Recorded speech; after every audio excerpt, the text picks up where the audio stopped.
Hello 7th class students, welcome to our mathematics class. Students, in our previous video we have discussed first 23 sums of exercise 7.4. Now I'll continue with our 24th sum. Here in this sum we are given the average age of 3 boys is X years. Students, in our previous chapter data handling mean, median, mode, we have discussed the formula for mean. Actually the mean word and average word both are almost the same, and as we जैसे हम mean निकालते हैं वैसे ही हम average निकालते हैं. That means it is the sum of all observation upon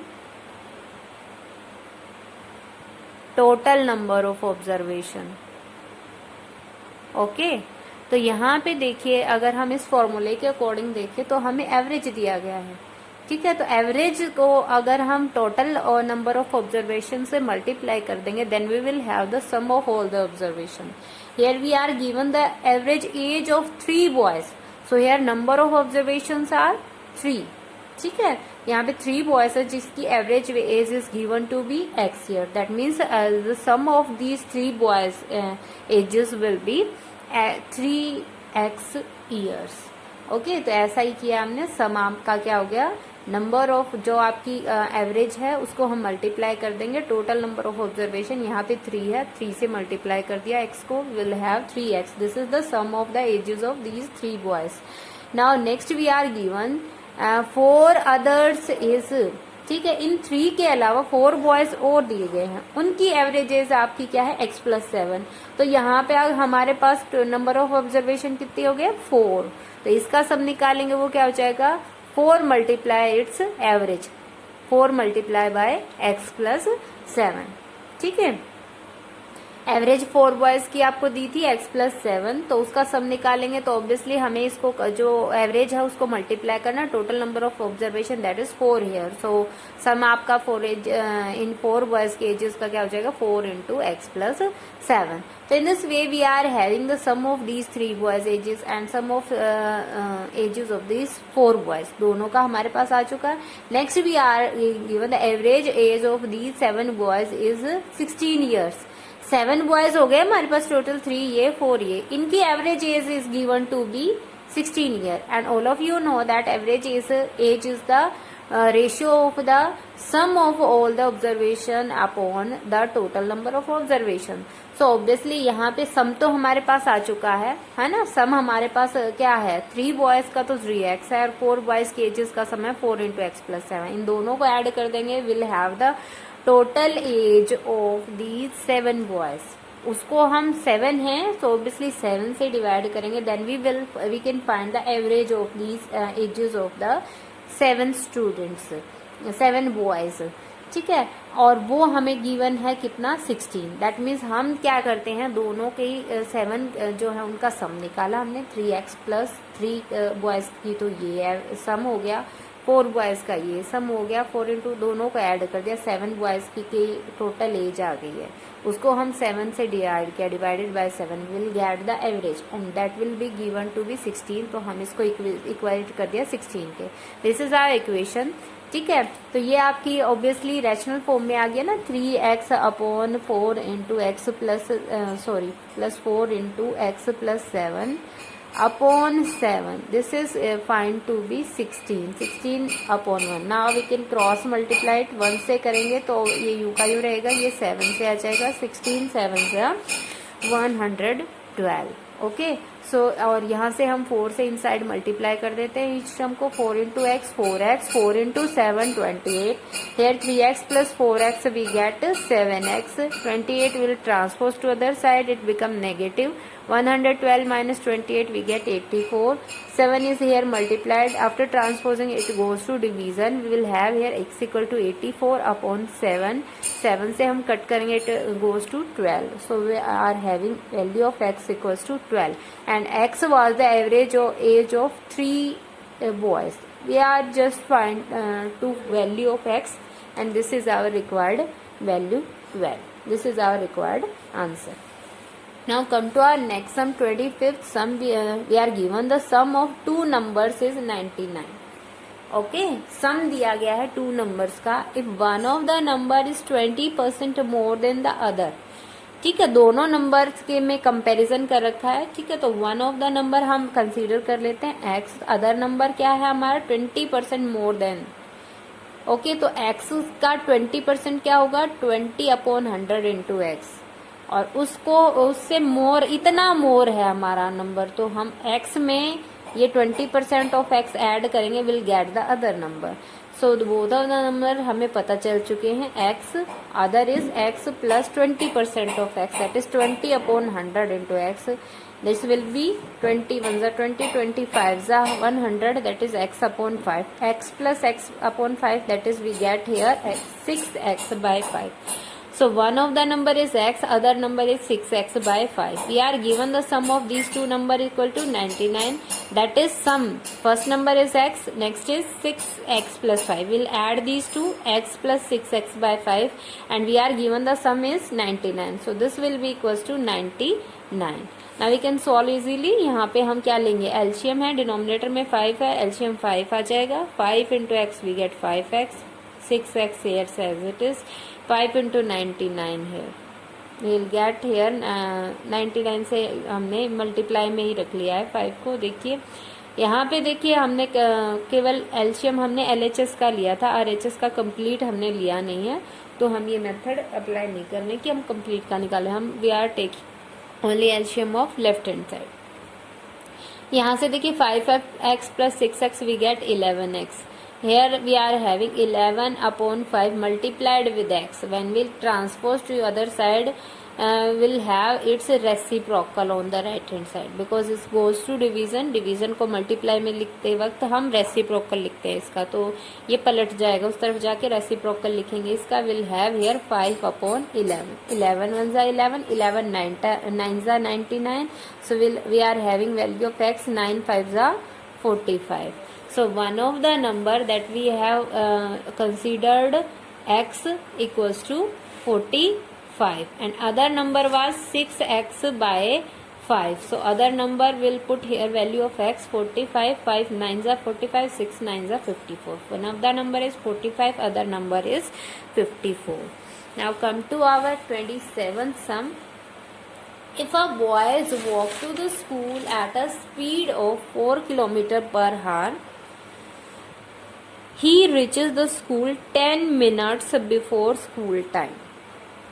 Let us suppose students the school time is t. ठीक है, स्कूल का जो पहुंचने का टाइम है, जिस टाइम स्कूल स्टार्ट होता है, that time is to be t, और डिस्टेंस जो है वो मानते हैं हम x किलोमीटर। अब कह रहा है, sorry, if the speed is 4 kilometre per our, he reaches the school 10 minutes before. अब डिस्टेंस तो सेम है, स्पीड चेंज हो रही है, डिस्टेंस तो हमें एक्स ही डिस्कवर करना है। इस डिस्टेंस को अगर वो 4 किलोमीटर पर आवर की स्पीड से करता है, तो distance by time, distance by speed किसके इक्वल होती है, टाइम के इक्वल होती है, ठीक है, क्योंकि all of you know distance equals to speed into time. तो यहाँ से हमारे पास निकालें तो और स्पीड की भी कहें, डिस्टेंस अपॉन टाइम होता है। ये 3 टाइप के फॉर्मूले हैं, हम किसी भी तरीके से जैसा हमें आंसर चाहिए होता है उसी टाइप से हम इसे यूज कर लेते हैं। तो ऑब्वियसली यहाँ पे हमें स्पीड गिवन है, डिस्टेंस आपका x है, दिस डिस्टेंस अपॉन टाइम हमने किया x अपॉन 4, डिस्टेंस x है, टाइम आपका 4 किलोमीटर पर आवर से चल रहा है, वो distance upon time x upon 4, this is the speed, sorry time नहीं, डिस्टेंस अपॉन स्पीड दे रखी है ये हमारी, यहाँ पे हमारा टाइम आ जाएगा, ठीक है, distance upon speed equals to time वाला लगाएंगे हम। तो टाइम जो है वो क्या कह रहा है कि भाई वो 10 मिनट्स बिफोर पहुंचता है, ठीक है, तो हमने टाइम माना t, तो वो 10 मिनट्स बिफोर पहुंच रहा है, तो किस टाइम पे पहुंच गया, t से 10 मिनट बिफोर, तो t में से 10 जो है वो सब्ट्रैक्ट कर देते हैं, उस टाइम पे वो पहुंचा है, 10 मिनट्स हैं, तो हमारा जो स्पीड है वो हार में गिवन है, तो हम इसको भी किस में चेंज करते हैं, हार में। 10 को हम 60 से डिवाइड कर देते हैं, because 1 hour equals to 60 minute. So obviously minute को हार में कन्वर्ट करने के लिए 60 से डिवाइड करना पड़ेगा। विल हैव हियर 1/6, 0 से 0 कैंसिल, या फिर हम इसको एज इट इज रख लेते हैं। सेकेंड कंडीशन में हमें क्या कहा है, if he walks at 3 kilometre per hour. अब हमें स्पीड 3 किलोमीटर पर आवर दे दी। Again we will have distance upon speed equals to time. अगर वो 3 किलोमीटर पर आवर से चल रहा है, he reaches the school 10 minutes late, तो वो लेट पहुंचता है, मतलब टाइम से 10 मिनट ऊपर हो चुकी है। टाइम में 10 मिनट हमें अब की बार ऐड करनी पड़ेंगी, उतना टाइम हमारा हो चुका है। तो obviously distance upon speed x/3, ठीक है, इक्वल्स टू जो हमारा ओरिजिनल टाइम जिस पे पहुंचना था t, उससे 10 मिनट ऊपर हो चुकी है। 10 मिनट्स हैं, हार में चेंज करेंगे 10/60, इस टाइम पे वो पहुंचा है। ठीक है, अब 2 इक्वेशन आ चुकी है हमारी, इसमें ये ऐड में है, इसमें सब्ट्रैक्ट में है। अगर हम क्या करते हैं, 2 में से 1 को सब्ट्रैक्ट करते हैं, टी कैंसिल हो जाएगा ना उससे, because we don't know what is the value of this t, time क्या है हमें नहीं पता है। 2 में से 1 को हमने सब्ट्रैक्ट किया, t minus T get cancel, 10/60, ये नेगेटिव नेगेटिव पॉजिटिव हो जाएगा, 10/60 प्लस 10/60 वी गेट हियर 20/60, 20 1 जा 20, 23 जा 60, we get 1/3 here, and here we will have x/3 minus x/4 because we are to subtract 1 from 2, तो 2 वाले हम पहले लिखेंगे और उसमें से 1 वाले सब्ट्रैक्ट करेंगे। x/3 minus x/4, we'll take the LCM here, LCM of 3 and 4 is 12, and again complete LCM लिया है हमने, 3 4 जा 12, 4 into x, 4 3 जा 12, 3 into x 3x, एंड बीच में आपका माइनस का निशान था, वो as it is, equals to 3 4 जा 12, 4 into 1 4। ओके, तो इक्वेशन आपकी क्या बन गई, 4x minus 3x equals to 4, that is x equals to 4। That means x was the distance between the house and school, which is also asked to us, so our answer is 4 kilometer. In the 31st sum, 28th, 29th and 30th sum you can do it yourself. In the 31st sum, 10 years ago a father was 6 times as old as his daughter. Okay, तो भाई 10 years ago father 6 time था जितनी उसकी daughter थी उसका, ठीक है। After 10 years, अब से 10 years बाद, he will be twice as old as his daughter. Determine their present ages.